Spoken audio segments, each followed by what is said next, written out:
Olá, boa noite. Eu sou Glauci Santos, eu sou artista visual, curadora e pesquisadora e professora. O tema da minha palestra é a gravura afro-amazônica. E como falar de gravura afro-amazônica sem falar da gravura ancestral, sem falar dos primórdios da gravura. Então, nós vamos primeiro falar sobre essa origem. Vamos buscar na origem da gravura como é esse início. A necessidade de gravar, no sentido de comunicar uma mensagem, de registrar ou mesmo de demarcar território, ela sempre acompanhou o ser humano. Ela sempre nos acompanhou desde os primórdios do mundo. Homens e mulheres, eles transformaram paredes de cavernas, rochas, em suportes para a criação, para suas pinturas, suas gravuras. Era uma forma de comunicar, de se expressar, de descrever através dessas gravuras o que acontecia no seu cotidiano. E isso nos acompanhou até os dias atuais. Então, a arte da gravura na pré-história, esse aparecimento dos humanos, ele surge não apenas com utensílios, com a fabricação de utensílios, mas também essa gravura aparece como uma forma de uma grande produção artística, uma vasta produção. Mas eu deixo a seguinte pergunta também: quem eram esses artistas? Quem eram essas pessoas que criavam essas gravuras? E eu falo do Homo faber. O que é o Homo faber? O Homo faber é uma denominação utilizada para nos referir à capacidade de fabricar utensílios. Essa capacidade com a qual o ser humano ele é capaz da transformação. Ele torna capaz a transformação. A forma com que ele vai fabricar utensílios, como ele usa essa inteligência para construir ferramentas, para construir não só os utensílios cotidianos, mas essa arte, as gravuras, enfim, a forma como ele utiliza a inteligência. E também eu falo também sobre o Homo artifex. O que é o Homo artifex? Utilizamos esse nome, essa denominação, para nos referir ao ser humano como um artífice, como o construtor do mundo, de seu próprio conhecimento, aquele que vai em busca do autoconhecimento, que cria instrumentos, que cria instruções para alcançar bens materiais, bens espirituais, culturais, cultura. Aquele que cria para si e para os seus imediatos, para a sociedade em que ele vive. Ele não vai reter o conhecimento só para si. Ele vai dividir com os seus semelhantes. E novamente eu faço a reflexão, a pergunta: quem eram esses artistas gravadores? Quem eram essas pessoas? E eu digo para vocês, os artistas, esses gravadores eram os artistas da pré-história, esses gravadores e gravadoras. eram pessoas como nós, e a história, a cultura desses artistas, como eu costumo chamar artistas, ela é intensa, ela é rica, ela tem uma forte dramaticidade, ela representa ancestralidade, resistência, beleza, força, contida em cada entalhe, em cada cor dessas gravuras, cada desbaste, cada alto relevo. Então, ela contém muita força, muita resistência, beleza, essa dramaticidade que vem da gravura. E também nós percebemos nesse contexto a importância dessas primeiras manifestações artísticas no continente africano.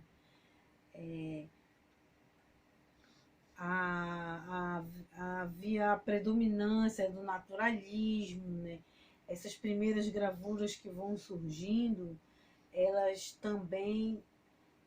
se encontram nos mesmos lugares onde estão as pinturas também.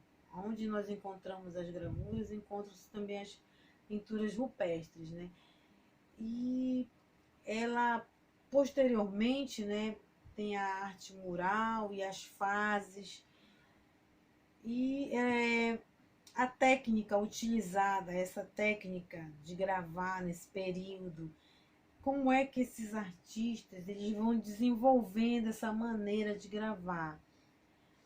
Como é que era esse traço? Como era essa incisão na rocha? Então, através desse traço e dessa incisão que era utilizado nas rochas, algumas com mais intensidade, outras com menos intensidade, e o tipo de seres representados, as figuras representadas. Então, era a partir disso que eram definidos esses períodos, essas fases, né, que foram passando, essas fases, cada uma dessas fases.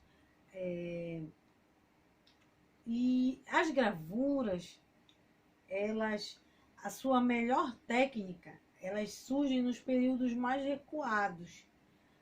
Essa foi a maneira que os pesquisadores, né, que vieram antes de mim, eles encontraram de datar.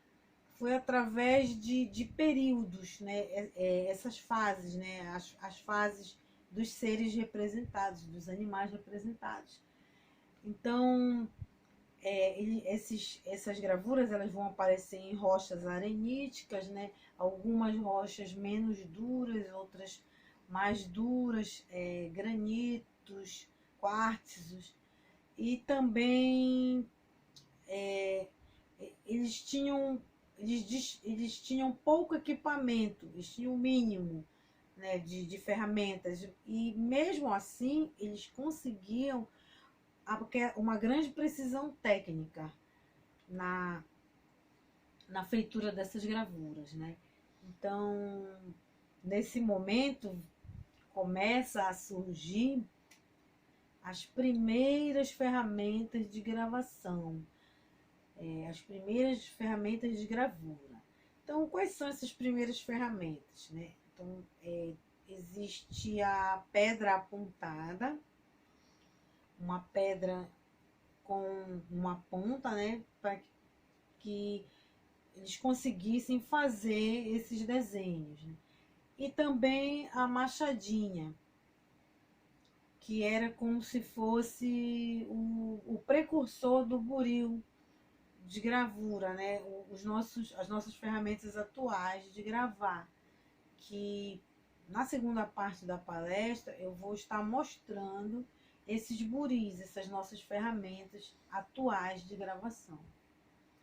Então, e eram através desses golpes, né, essas incisões na rocha, né, que a gente começa a entender o quanto essas pessoas, esses homens e essas mulheres, o quanto eles buscavam precisão técnica e a forma que eles iam construindo essas ferramentas.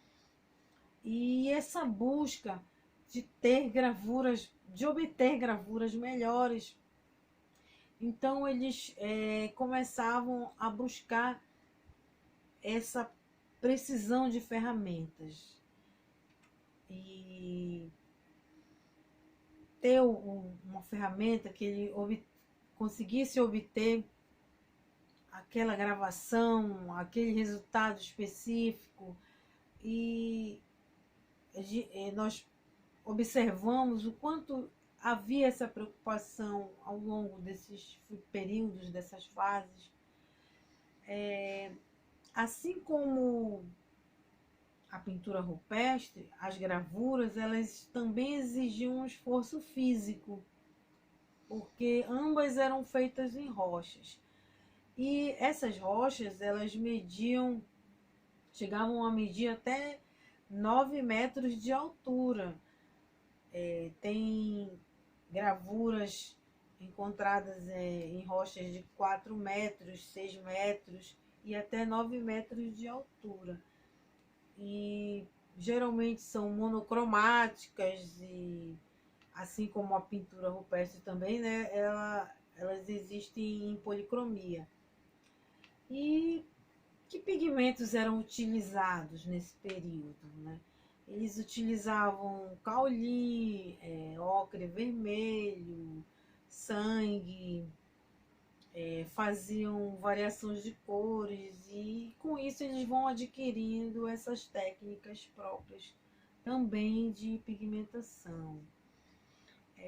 Em estudos de escavações foram encontrados, né, pequenas vasilhas, né, e eram como se fossem os nossos atuais godês de colocar tinta, né, onde nós colocamos tinta. E esses pigmentos são muito resistentes às intempéries do tempo. São cores básicas, vermelho, marrom, tirado do óxido de ferro, branco obtido do cauli, como eu já falei, preto extraído do carvão vegetal, de ossos triturados, de fumaça, da gordura queimada, e também tinha o amarelo, o verde, o violeta. Então, os artistas africanos, eles foram adquirindo essas técnicas de trituração, de mistura de líquidos, gordura, ovo, mel, tutano, e foram adquirindo essas tintas, né? Essa consistência para dar liga, essa mistura dos líquidos, né? O tutano cozido. E eu não tenho como falar de gravura e não falar também sobre isso. E como é que eles aplicavam essas tintas? Primeiramente, essas tintas elas eram aplicadas com os dedos, né? E posteriormente penas de pássaros, de aves, gravetos, e eles foram construindo esses primeiros pincéis. Isso é o que vem antes do pincel, né? O precursor dos pincéis, e ali faziam junto com o graveto e também pelos de animais. Haviam espátulas feitas de lascas de madeira. E o processo de feitura dessas cores, esse processo todo de busca de ferramentas, né, desses objetos, para manusear melhor a tinta, para fazer gravuras melhores. Então, esse processo todo de feitura disso tudo explica também a duração dessa gravura, a duração dessas cores, desses tons que a gente tem até os dias de hoje, né? E o quanto essas gravuras tinham de imagens de seres, de pessoas, né? E a forma como isso tudo era aplicado e também o processo, né? As técnicas que foram sendo adquiridas nesse processo, né? Ao longo do tempo. E um grande exemplo disso que nós temos também são as mãos em negativos, né? As gravuras e as pinturas que existem, são visíveis até hoje nas paredes rochosas.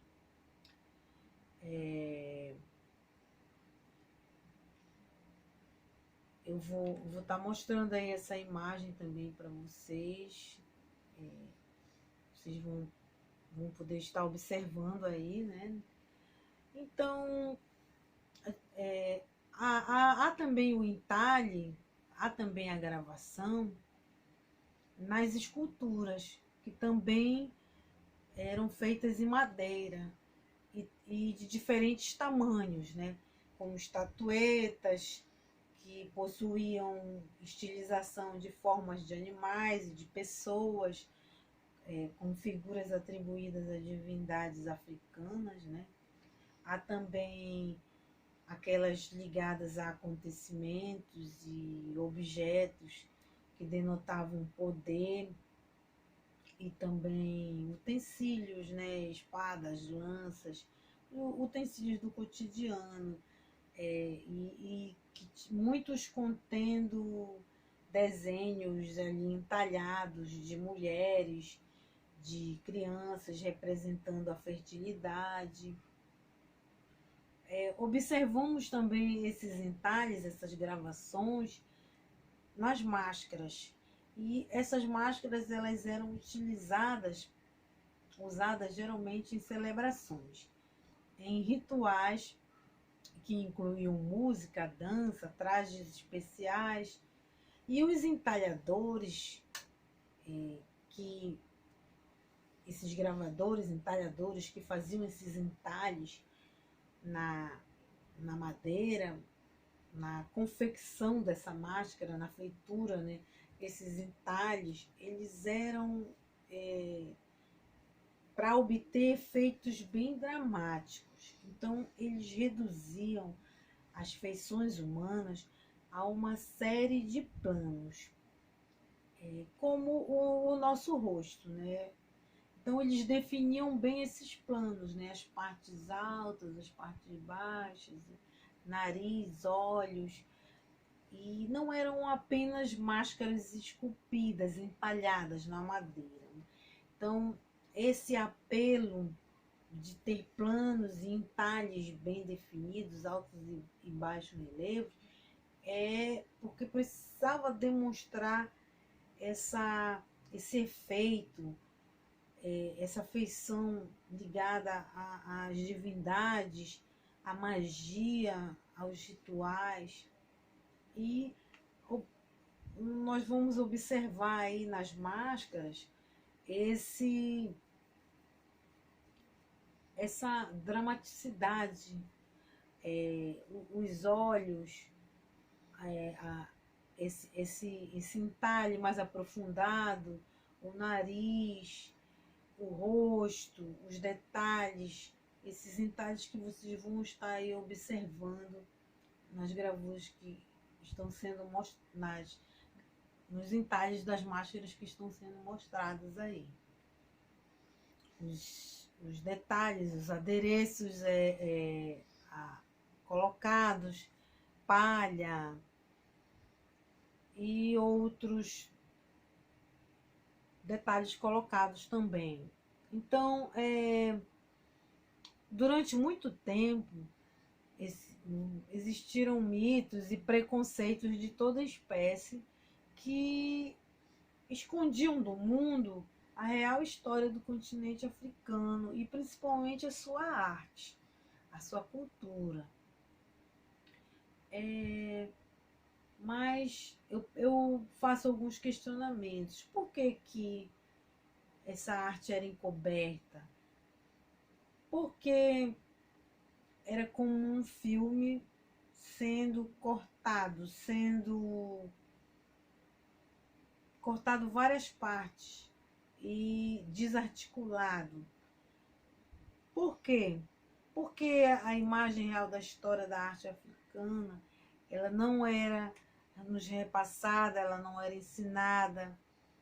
Até hoje, algumas faculdades não têm uma disciplina de história da arte africana.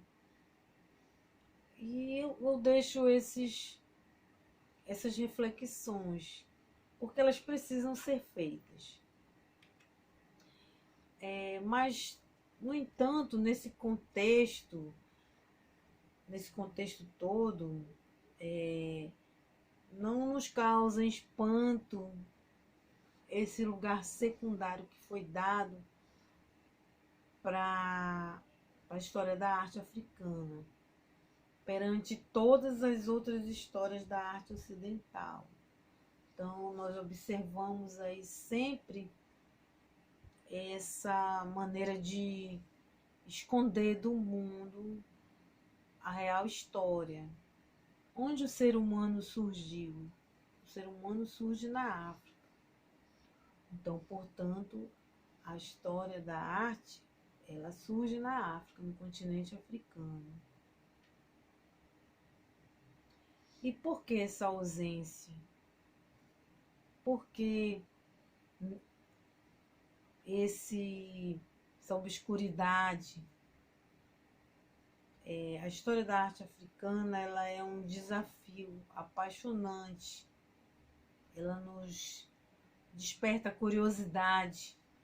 Então, a história da arte africana, ela não é a história da humanidade, não é a memória dos povos.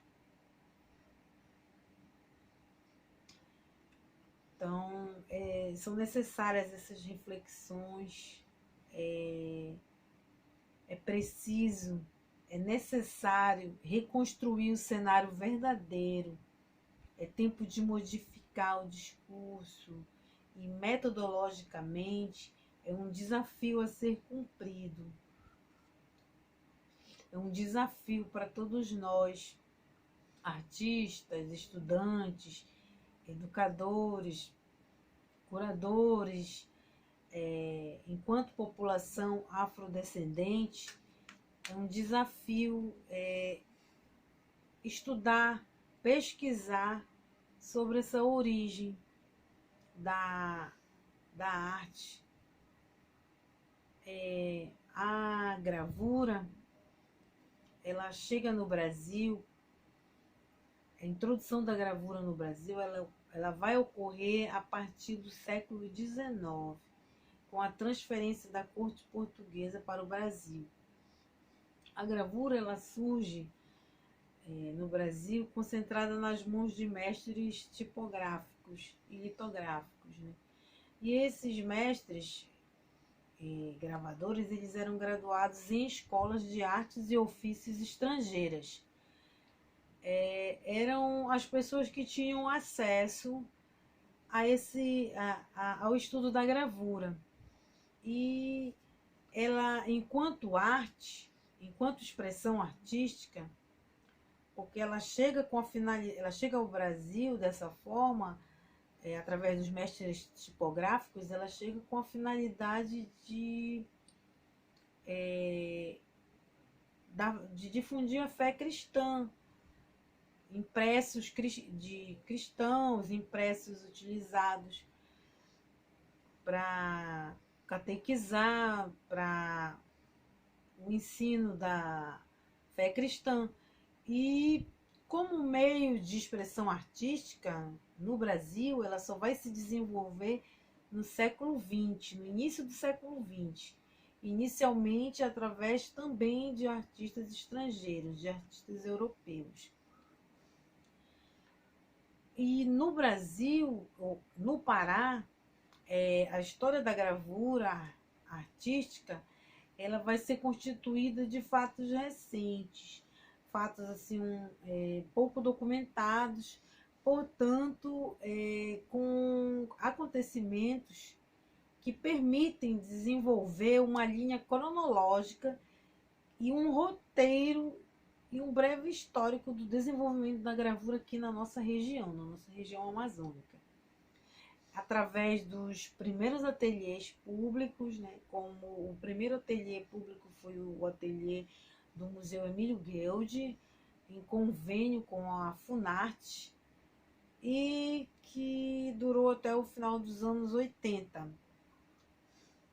E também vários fatores foram decisivos para o estabelecimento da gravura aqui na nossa região. Mas na década de 90 se verifica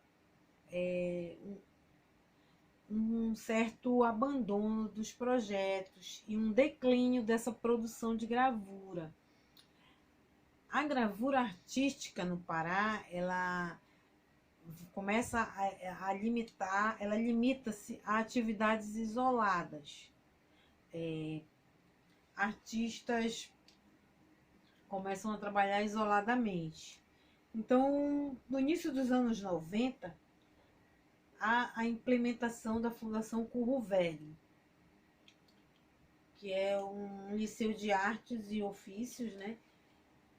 E houve nesse período um esforço para recuperar as atividades de gravura. Mas havia falta de equipamentos, de um espaço adequado para esse trabalho. Então isso enfraqueceu um pouco as iniciativas. Então essa mudança só vai vir a acontecer no início dos anos 2000, por volta de 2001, quando a instituição instala definitivamente um núcleo de gravura. Existiam prensas que estavam no Emílio Guild, né? E elas foram levadas para a Fundação Curro Velho e foram restauradas, recuperadas. Então, a partir de 2001, começa a surgir uma nova geração, mais precisamente a partir de 2002, né, no ateliê de gravura da Fundação Curro Velho.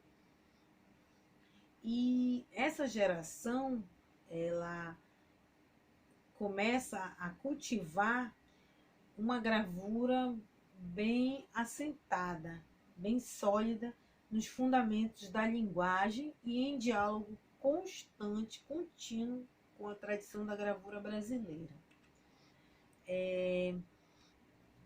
Eu também fiz parte dessa formação nessa primeira década dos anos 2000, na Fundação Curro Velho. É um divisor de águas na história da gravura paraense. Então surgem várias pessoas, né, gravadores e gravadoras, e atualmente esses artistas, gravadores, gravadoras, surgiram quatro gravadores e gravadoras afrodescendentes em meio a essa geração, né? E que seguem afirmando e consolidando a gravura afro-amazônica aqui na nossa região, aqui no Pará, especificamente no estado do Pará, né? E que dedicam-se ao ensino dessa técnica, formando coletivos, ateliês, e também a arte de gravar, essa arte de gravar, né? E que é conhecida em inúmeras culturas, e em diferentes tempos históricos. Nenhuma se sobrepõe à outra, todas têm a sua importância histórica, né? E é um importante patrimônio cultural da humanidade. Assim como nas paredes das cavernas eles utilizavam as rochas ou usando uma matriz de madeira ao longo desses séculos, ou utilizando o metal, ou a pedra, o linóleo, o acrílico, um papelão, seja qualquer tipo de suporte, essa matriz de gravar, não importa o suporte, a gravura, ela conta a sua história. E eu vou estar falando para vocês, mostrando esse suporte, essa matriz, na segunda parte da palestra, né? Eu vou estar mostrando melhor isso, falando a parte prática, que vai ter segmento na segunda parte da palestra. E eu deixo aqui também para vocês as minhas referências bibliográficas, né? As referências, os autores que eu utilizo como referência do que eu estou falando, das minhas pesquisas, né? Então eu deixo aqui para vocês algumas das minhas referências também. E muito obrigada.